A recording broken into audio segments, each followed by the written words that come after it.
Well, it's waging the most ambitious counter-revolution I think I've ever seen in my life, much more fundamental and multifaceted than the Reagan Revolution. And by that, I mean certain issues are now moot. He's closed the border. There is no more illegal entry. It's just a question of how do you get the 12 million that came under Biden out. We were told there would be 55,000 short military recruits because of systemic problems with gangs or drugs or competition with private enterprise. That proved to be fallacious. He solved that problem. What if I told you that we're living through the most ambitious and wide-ranging political counter-revolution in modern American history? One that makes the Reagan Revolution look like a minor adjustment. That's the argument being made by historian Victor Davis Hanson. And when you look past the noise and connect the dots, it's hard to ignore.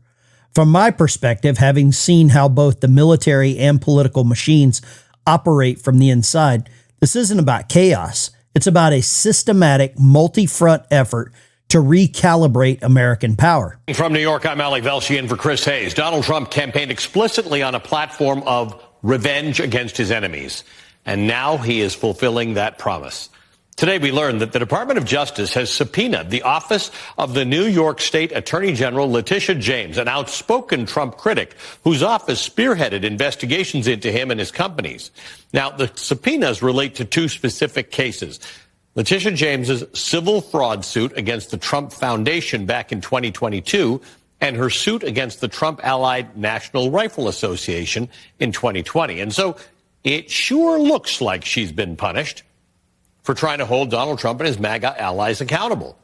This is in addition to another investigation that Trump's DOJ has launched against James. NBC News reports that Attorney General Pam Bondi has appointed Ed Martin, the former Stop the Steal lawyer, as a, quote, special attorney to investigate allegations of mortgage fraud against the New York AG. Incidentally, Martin is also investigating similar allegations against another outspoken Trump critic, the California Senator Adam Schiff, who as a congressman served as an impeachment manager against the president, as well as on the bipartisan House committee to investigate the January 6th insurrection. When asked about his new role today, Martin told NBC News, Washington, quote, no one is above the law. And it would be nice if that were true, but Donald Trump is certainly acting like he is, to a degree that we've not seen since at least the disgraced presidency of Richard Nixon. Trump's Department of Justice is effectively operating under his control by intentionally targeting. Let's start with the institutions. We were told the military recruitment crisis, a 55,000 recruit shortfall, was a systemic problem that couldn't be fixed. It's been fixed. We were told our universities were untouchable.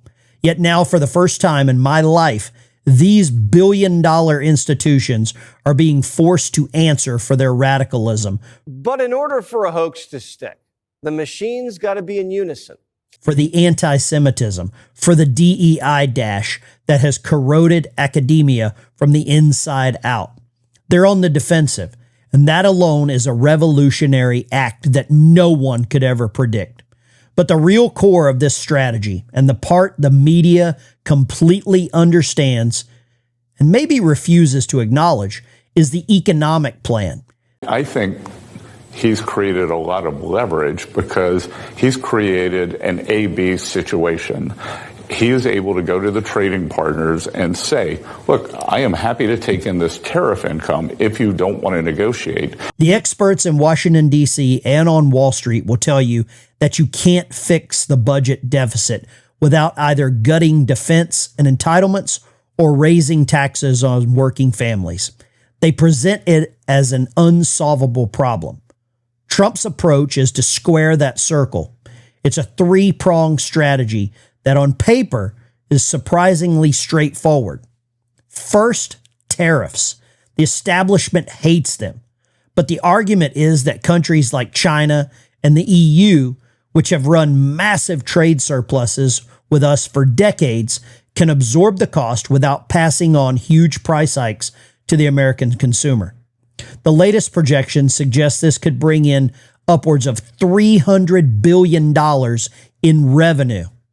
Second. All right, Fox News Alert now as we take a look at the markets with just a couple hours left in trading. The Dow is up 223 points. This says JP Morgan is now forecasting an interest rate cut in September and 4 more by the end of the year.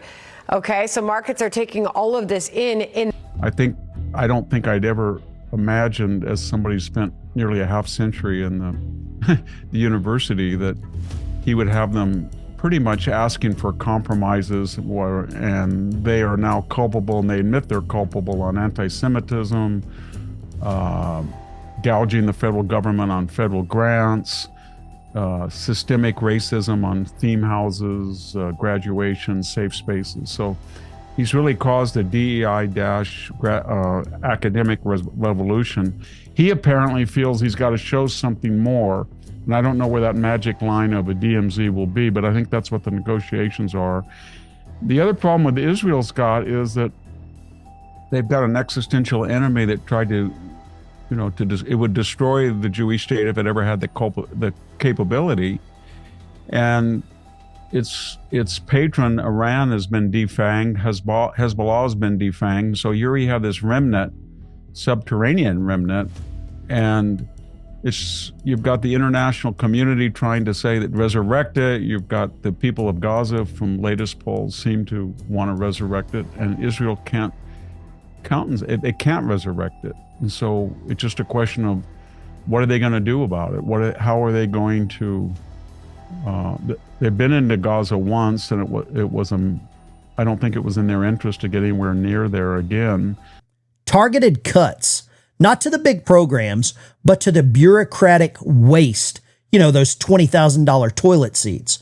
The goal is to find another $200 billion in savings by trimming the fat. And here's the third piece, the one that explains all the drama with the Federal Reserve. It's not just personal. We are paying $3 billion a day just in interest on our national debt. Every point the Fed lowers the interest rate saves us an astronomical amount. A reduction of even 3/4 of a point would save another $200 billion a year. You add that up, $300 billion from tariffs, $200 billion from cuts, and $200 billion from lower interest payments. That's $700 billion cut from the deficit without raising taxes or touching Social Security. That is the playbook. It's why there is so much pressure on Jerome Powell, because he is the key that unlocks a massive piece of this economic puzzle. The White House believes the economy justifies lower rates, but that Powell, who is attacked relentlessly by the opposition, is letting his personal bias get in the way of sound policy.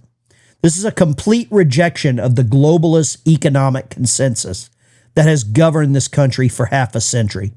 It's audacious, and it's happening alongside a foreign policy recalibration, where our adversaries from Russia to Iran are discovering that their old playbooks don't work anymore.